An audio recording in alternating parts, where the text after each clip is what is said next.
and welcome to this edition of Facebook Live at Wound Care Gurus. It is Girls' Night, and I have one of my nearest and dearest friends here with us tonight. We are celebrating Speech Month, and I've worked with this lady for about 15 years, and she has assisted a lot of wound care teams.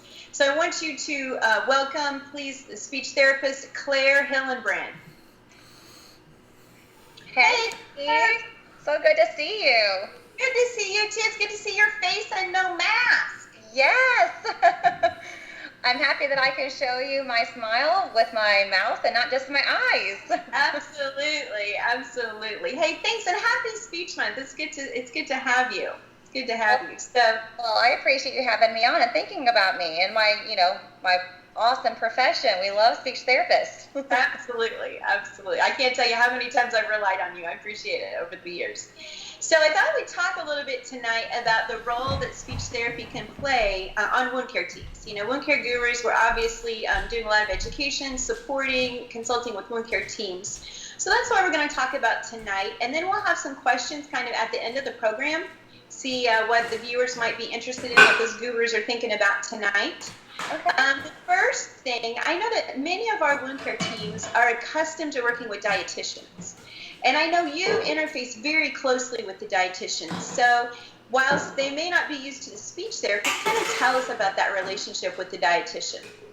Sure. So yes, dietitians and a speech language pathologist, especially myself, I feel that we have a really close relationship. A lot of times I get referrals from my dietitian because they are reviewing charts, they're looking at those who are clinically at risk, they're identifying those who are having a weight loss. They might be providing other type of dietary support, but when they start to notice that it's more continuous, they might start to think, gosh, there might be something else going on. Maybe they're having some chewing, swallowing, maybe some type of other issue going on that maybe needs to be identified and assessed a little bit further. So that's whenever she usually reaches out to me. Great, great. So you mentioned chewing and swallowing. Mm-hmm. Right? So that's a big problem. As wound care clinicians, we're always striving to get as much calorie and protein in our patients as possible. So talk about this chewing and the swallowing and how you can assist with that. Sure. So, I mean, as a speech language pathologist, we have been trained to assess and to provide, therapeutic interventions to those who have been identified as having something else that's going on, maybe something that's creating them to be losing weight. They may be having, simple as maybe they are losing food from their mouth, they might be choking or coughing. It really just depends. But my job is to go in there and identify that and to provide support in figuring out what can we do. Do we do therapeutic interventions, diet modifications, compensatory strategies, provide smaller meals, frequent meals?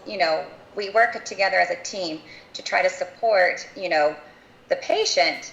I mean, obviously their nutrition and hydration is very important, but then also help support being able to heal some wounds, which is very important for you. Right, absolutely, absolutely.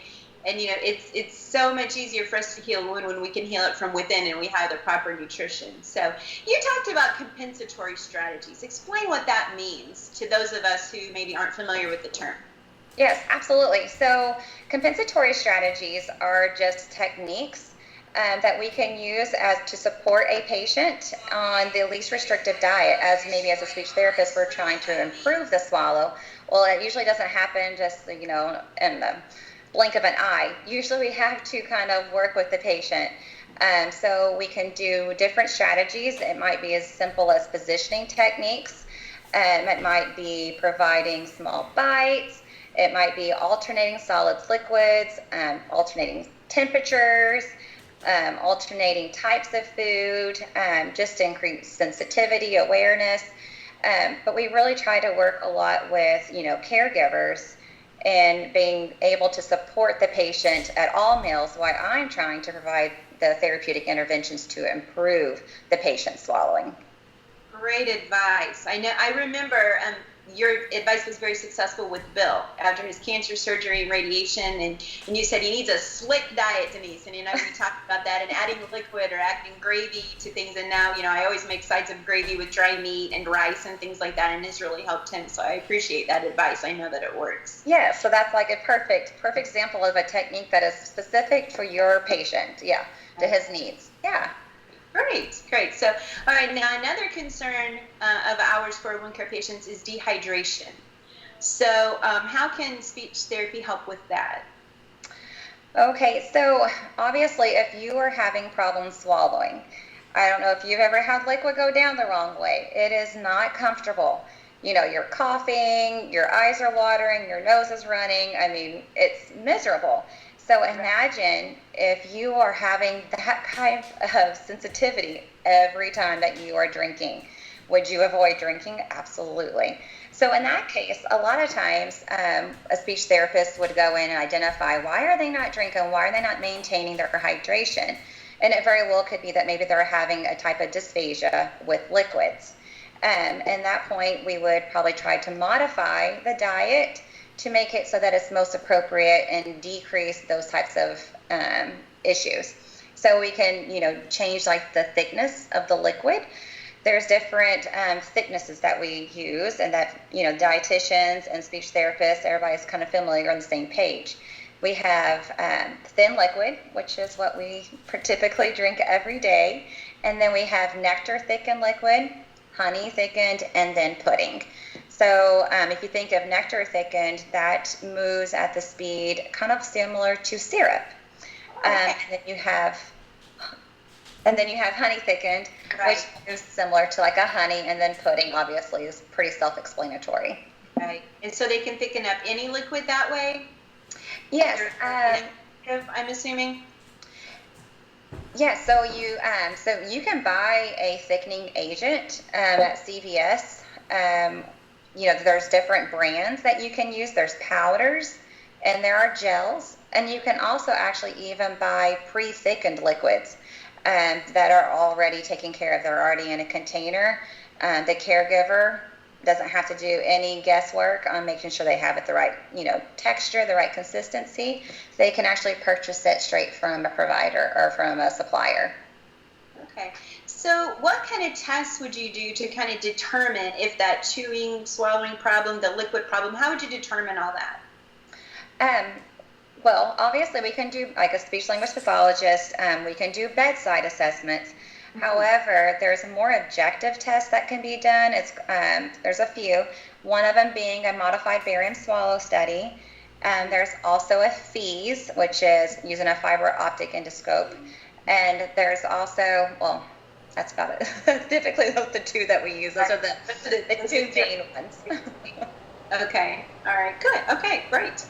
And I remember in those modified barium swallows, you can actually see like the food moving and swallowing and going down, and they scan all that if I remember correctly. Yes. So if you recommend, or if we put a referral out for a modified barium swallow, usually they go as an outpatient or to the hospital, and they will have like a speech language pathologist and a radiologist. The speech language pathologist will provide the patient with, barium.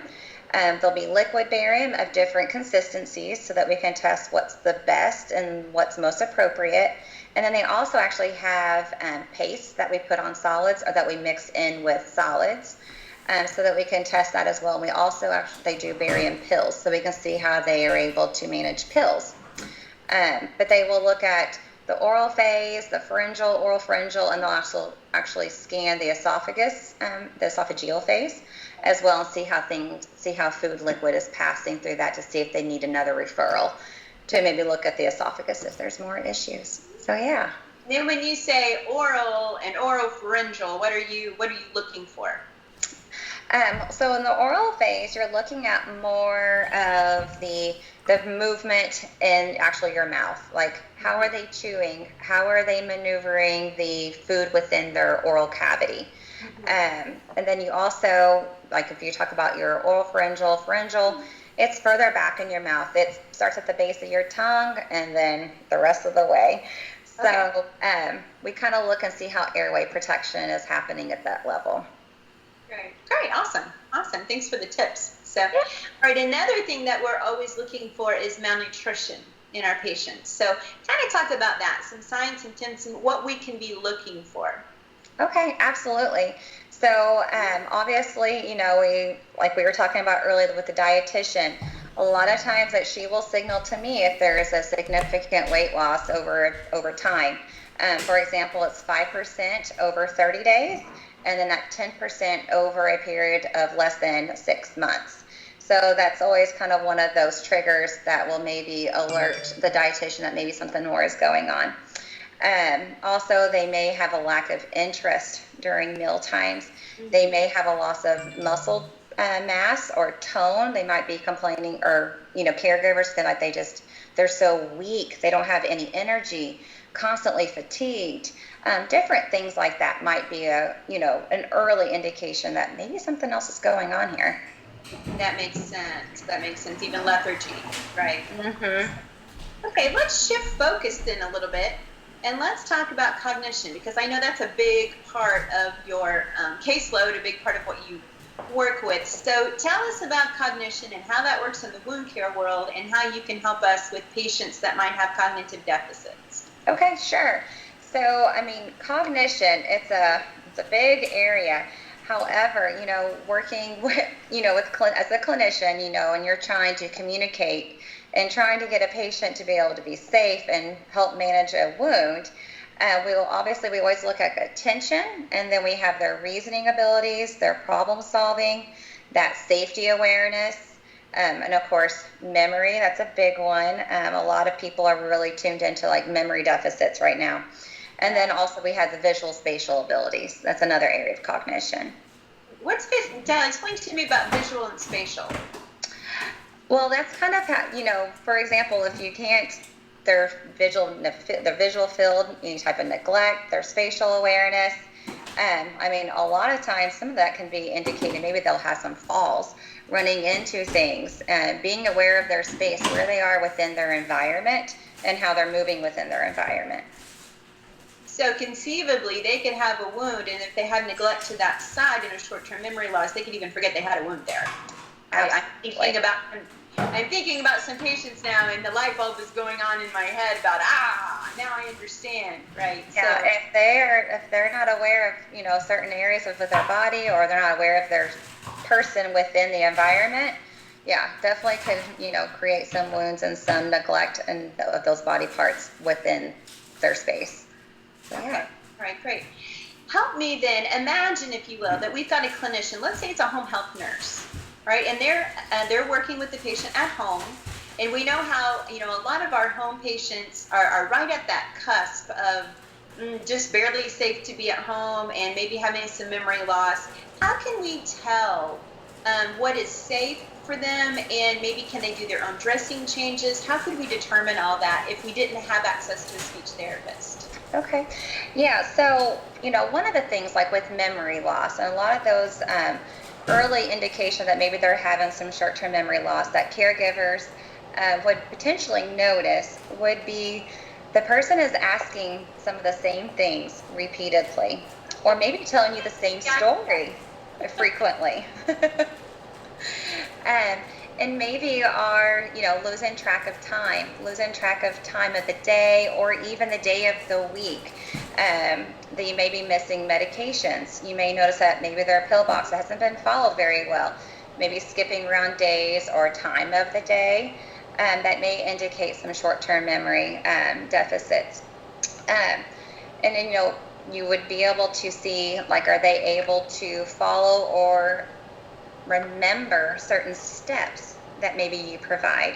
So as a clinician, you may be providing them with verbal cues as far as, okay, so to take care of this wound, you do this, and then lastly this.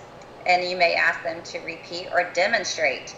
And if they're having problems with that, they may be having some memory issues that you may want to try to help them compensate for. You can even provide like visual aids. You can do auditory alarms, to help support them in realizing that they have a routine that needs to be taken care of. Mm-hmm. And that makes a lot of sense. So I know that one thing that I used to do if I was teaching an exercise program and I got the impression that they had some short-term memory loss before I invited you to come in, is I would always ask them to do something and then have them do it back to me. And sometimes there were big holes, and I think you would call it sequencing, right? They wouldn't get stepped all over. I thought that term. I remember sequencing.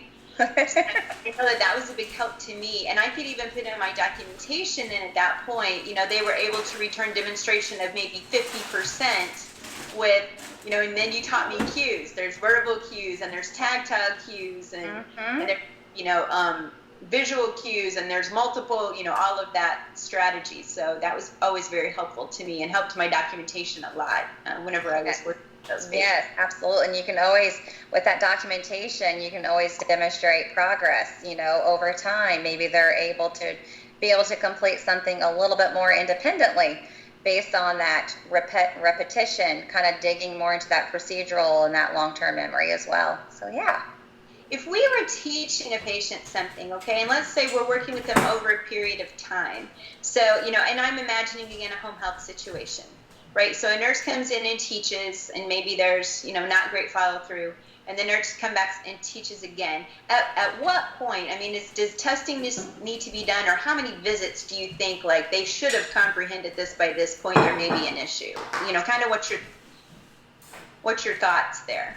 Well, really, it kind of depends. Do they have an underlying condition? Do they have a known diagnosis? Have they been receiving therapy? Not just from you as a clinician, the wound care clinician, writing down things and that type of thing. Is someone else getting carryover on days whenever you're not there, providing that feedback, providing that education? So it would be something that there's a lot of different variables. But, so it's really hard to say, to be honest. Okay. But and a lot of times we also teach the caregiver then in those instances where we think that maybe the patient can't handle it themselves. Yes. So that makes a lot of sense. And it's also, and that caregiver could be, oops. Hi, Nancy. Sorry, I think I'm having a bit of a delay. That's okay. Hey, at least we have sound tonight. Whenever we did last week's, we went several minutes without knowing we had sound. So. Oh, okay. So okay, then let's shift then to communication. All right, and talking about our patients who maybe they have pain, and they're not able to verbalize that. I know that you have some things for us to look out for and some different terminology for us on that as well. Okay. Yeah. So, it's important whenever you go in, I'm sure, to see a patient, a new patient even, are they able to communicate? Are they able to comprehend what you're saying? So it's good to know if there's some background there of any type of expressive or receptive, what we would call aphasia, some communication disorders. And I feel like, whether you go in with them being able to understand you, it's a lot to know what is the underlying issues. And you always get that information from your families. What's the best approach with your loved one, what have you. But so if you have expressive aphasia, it's very important to realize they may not be able to communicate very effectively with you with words. You might be looking for some other communication, whether it be with gestures or, providing them with choices. Making sure as a clinician that you're tuning in with that and maybe providing them with more of yes, no questions so that you're providing them success and they feel like they are able to communicate what they're needing or wanting from you. So it's important to kind of be aware of those types of things. No, that makes a lot of sense. And I remember there's a thing about processing time too, especially when we're talking about dementia and cognition. I think I remember it's somewhere between, it can be up to 15 seconds where you ask someone something and it takes them 15 seconds to process. And I know before I was aware, I would ask them a question and then, repeat it, and they weren't processing what I had said the first time even. So when you have those aphasia problems and cognition, I can imagine how that kind of, doubles up and confounds the problem. Yes, absolutely. So that's why it's so important to kind of get some awareness of how that patient does communicate and comprehend. What's their receptive abilities? What does that look like? And, to make sure that you are speaking very simply, don't keep repeating what you say. They're still on the first thing that you said. The first time you ask them that, like you just said, it takes a while for them to process. Allow there to be a break. Allow them to have that opportunity to develop a response before you start, pounding them with another question or changing how you ask the same exact question, because then they're going to start processing on that new one. So that's something to be aware of as you go in. Yeah, that was a big learning curve for me. And I remember as I first was starting,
I mean, that's another form of communication. We use gestures, we use our body language every day.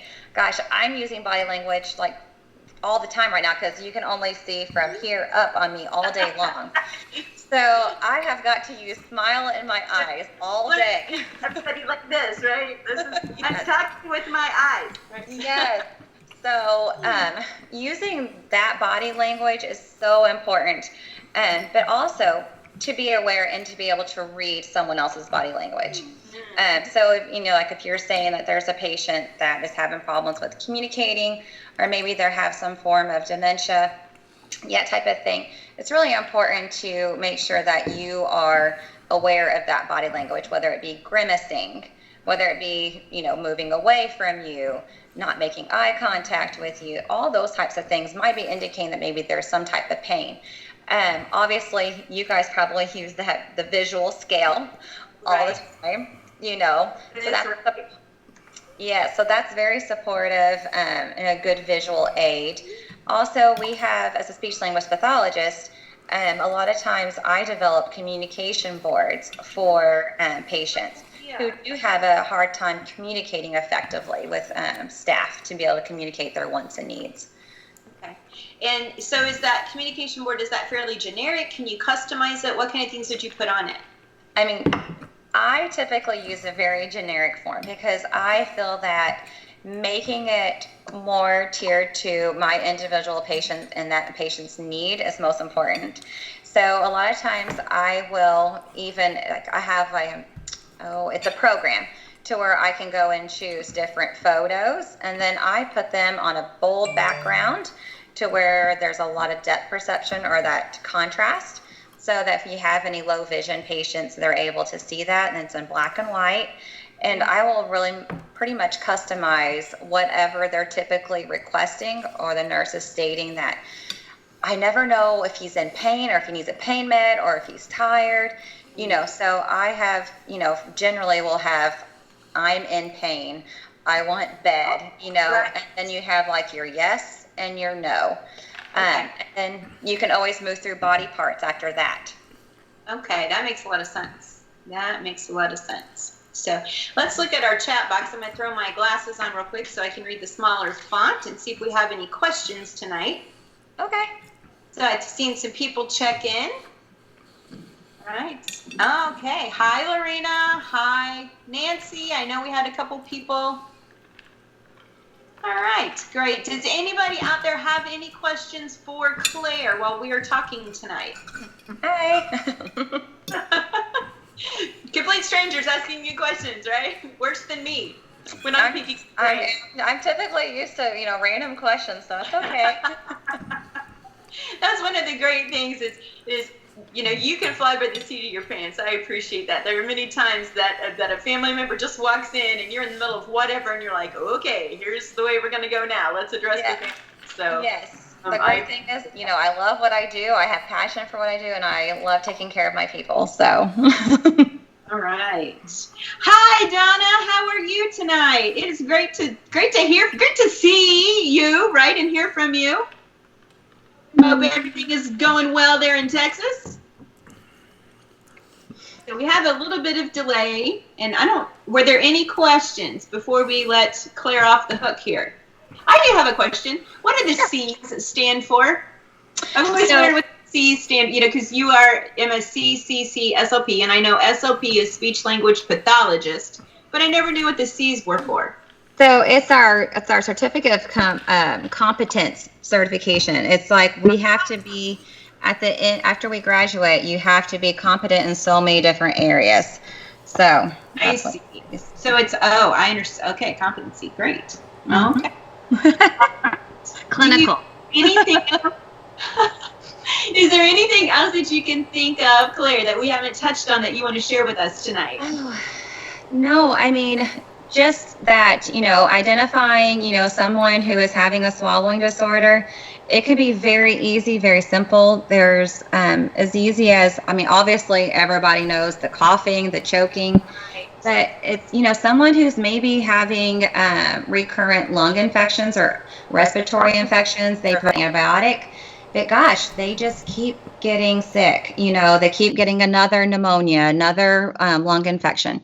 So it's important to realize that potentially there could be a dysphagia going on. There could be some aspiration going on with either food or liquids. They may also not even have any overt, what we call signs and symptoms of aspiration. They could be aspirating silently. Right. So it's just to be aware, some of those signs and symptoms could be as easy as there's food being lost from the mouth. Mm-hmm. They're returning to their room with food in their cheeks. You may notice that you have a term for that. I always call it chipmunk, and I know that's not right. Pocketing, that's right. Pocketing. Yeah, so they're pocketing food in what we call the buccal cavities here in your cheeks. Okay. So, simple as that. Good. I'm sorry, what'd you say, Denise? I said the chipmunk look isn't good. We're not saving it for later, right? No, that is not safe. So whenever they return to their room, let's be honest, after lunch, everyone likes to take their afternoon naps. And imagine if you have food remaining in your mouth and you go to sleep. That is a high risk for choking and a high risk for someone aspirating. Right. And when we talk about aspirating, kind of clarify that. That's actually when the food is being deposited in the lungs, correct? Yeah. So for the most part, as healthy people, we protect our airway. Whenever something tries to go down the wrong pipe, what do? We are coughing. We are trying. Our vocal cords are slamming together. Yeah. Our vocal cords are slamming together and trying to expel that food or liquid or whatever, try to go down the wrong way, trying to get it up and out of there. However, sometimes it's not successful. And sometimes that food or liquid does fall into the lungs and it could cause bacteria to grow because it's a foreign object. So it can cause that bacteria to grow and then you develop the pneumonias. So when you're talking about a silent aspirator, they're just aspirating and there's no way to know other than the infections potentially? Yeah. Right? To be honest, or if you do an objective swallowing test, like we spoke about earlier, because then you would actually see it. But otherwise, they may notice their lungs. The nursing is very important. The nursings can identify that their lungs sound wet. Following meals, may indicate that before there's actually an infection. But then, obviously that could be a question. Okay. All right. I know we have a couple questions here. All right. I know Donna, Nancy, and I think Lorena, so we will get to all of these. All right. from Donna. If a clinician requests a speech consult for a confused patient, is it normal for the therapist to give the clinician specific tips for best communication after the consult? Absolutely. I work with my physical therapist, my occupational therapist, and I work with the wound clinicians. I mean, we're on a big team, and absolutely, it's really important. I mean, for you to be able to complete what you need to do, we can provide whether it's they can follow one-step directions, decrease all distractions, make it one-on-one, write down what it is, or all those types of things, those different strategies that we have found as beneficial as a speech therapist, or what level they're assessed at. I mean, obviously, as a speech therapist, we're hoping to improve their function. Absolutely. However, we want to make them functional at the level they are while we're trying to work with them to make improvements. So yes, we would support, communicate with others on what's the best way to get someone to be successful in other therapies or other areas. Yeah, that distractions makes a lot of sense, because if everyone's eating at the same table, that's a lot of attention that would be needed. A lot of distractions. Yeah, or if you're, around what you're trying to do, wound care, and there's people out in the hallway or nursings coming in and out and all type of things. I mean, they're not paying attention to what you're trying to tell them about. Now, make sure you do this. They're so true. And all the other things. Right. Okay. Lorena says, what are some exercises you can instruct patients to do to help strengthen the esophagus muscle to prevent aspiration? Well, to be honest, I mean, I don't typically work a whole lot with the esophagus. A lot of times we make, referrals out to GI consults. However, I mean, there's different swallowing strategies that we can do. But as far as like that cricopharyngeal, like that's probably what they're talking about. There's not a whole lot, that we typically do for that. Usually I always, try to use more positioning strategies. 30 minutes after a meal, make sure that you are staying upright. Different foods that we avoid that increase those reflux tendencies. But those are the types of things that I typically do with that. I know you do utilize what we would call an adjunct therapy. You use e-stim to help with swallowing at times too, right? Tell me about that. So we use, we call it, well, I'm not for sure that's like actually the company name, but neuromuscular electrical stimulation. Okay. Yeah, but we obviously at a lower ampage or what you guys use. I think ours was a millivolts or milliamps, whatever. But we put them here. We do different locations based on their swallowing deficits. We'll indicate where we actually place the electrodes. But we also put them up here on the cheek if they're having any type of weakness or unilateral weakness or whatever it may be to increase that sensitivity up there. But we do use a version of your e-stim. Right. I can remember those. There are different size electrodes, and I can remember picking up the wrong electrodes once and remembering, this isn't right. So yeah, they're pretty little. And Nancy had a question. I know she was talking about tips to protect voices. There it is. Oh. Anything you can tell us how to protect the voice? She travels to Las Vegas a lot, and it's very dry out there. But even us instructors, we're using our voice a lot as we're teaching throughout the day. So what are some tips and strategies to conserve our vocal cords, if you will? Absolutely. So obviously, vocal hygiene. I know it sounds weird, but you really water. Okay. All right. Good to know. Obviously, we know caffeine. So as much as I love coffee, you love coffee, we all do. But those, dry out your vocal cords. And so water, and also making sure that you're not forcing your voice from here, that you are not slamming your vocal cords trying to make your voice louder by pushing here. You want to increase with your diaphragm, your volume. So, because I know sometimes I even find I use all of these muscles, all those aren't going to help you. We kind of strain down and try to push, and those will definitely, whenever you're starting to do that, you're going to be pushing into those vocal cords. slamming them together, and possibly, we get nodules, you get polyps, and all those types of things on those vocal cords. So important to, make sure you're not straining and you're trying to increase your volume is more from your diaphragm. So my band and choral teacher were actually doing me a service back in high school when they were teaching me those techniques, right? I'll have to send them a thank you card. Yes, absolutely. I mean, I don't, I have some voice, patients and everything, but there's a lot of speech therapists that actually make that what's the appropriate word right now? Specialty. Right. Specialty. That's our specialty. Thank you. Good gracious. Yeah, word finding issues here. But yes, that is their specialty. Because you always tell me when I can't find the words, right?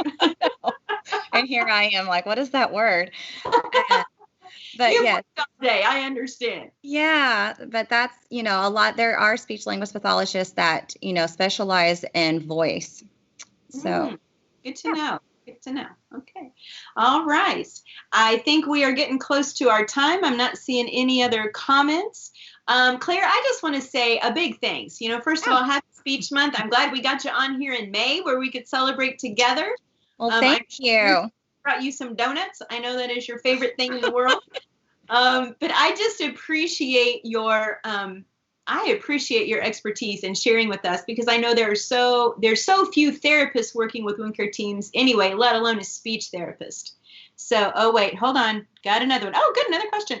Have you seen effective, successful results from the e-stim for swallowing, and how many typical treatments? Yes, I have. I mean, I don't use it as an independent thing. We always utilize it with other therapeutic interventions. It's not just slap it on them and just hope it works. Right. So we do a lot of other things, different strategies. We're doing sensory. We're doing, we try to make sure we're doing like heightened sensory whenever we have that on. So we get as many swallows as possible. The more we swallow with it, the more you're using it. That swallow while that's on there, the more you get better feedback from that. So typically, it really varies. Depends if I'm working with a stroke who is NPO, who hasn't had anything to eat or drink. I will be utilizing it a lot longer because I have a long way to go. So it really just depends. Like, they're having decreased, airway protection. It may only be maybe 30 days. And typically, I don't do it every session. I will kind of go back and forth, but 3 to 5 times a week, but it doesn't have to be every single day. But yeah. Is that something they could use at home, the e-stim, or does it need to be monitored by you? Is that something you could be taught or no? No, it was a separate certification. There's a lot to know where you are placing it. There's a lot of different structures, a lot of different nerves that you are trying to off the carotid, right? Yeah, you really, and depth is something. Sure. If you're trying to hit nerves that are deeper, there's a lot of different things. So it's really hard. It's even sometimes hard for me to get the same place every time. Right. So that makes a lot of sense. And I know as a physical therapist myself, we did the same thing. We would utilize e-stim, but you're always working those muscles. And that's essentially what we're talking about, rehabbing muscles and just using the e-stim to help us. So, yes, absolutely. Yeah. Great information. So, all right. Well, thanks to everyone for tuning in tonight. And Claire, thank you so much. It's so great to see you. Yes. Oh, what? Another question. I'm sorry, we have a lag. What about using e-stim for Bell's palsy? Can you use it there too? Now I haven't necessarily used it for Bell's palsy, but I've used it for facial weakness. So it's kind of a similar thing. And usually my facial weakness is stemming more from a stroke where we're having some of that paralysis. However, yes, you can. There's different locations that we can use it on that cranial nerve there, that branch. You can use it. You have like the 3, so here, and here. So you can kind of different placements with that. Right. I know I've had some experience as a PT working with Bell's palsy and likewise using the e-stim, and also even sometimes we were using anti-inflammatories that we were pushing with the e-stim to try to calm the nerves down. So I know that I have some experience with that as well. So yes, you can use e-stim for Bell's palsy, and it has been effective. So thank you for the question. Thanks. You guys have been a great audience tonight. We appreciate you. It's just fantastic to hear from the gurus out there. So, all right, Claire, thank you so much. We will hang out for tonight, and I hope to see you really soon, and stay safe. I will. Thank you for having me. It was great to get to talk about something that I love. Absolutely. Happy Speech Month. Thank you.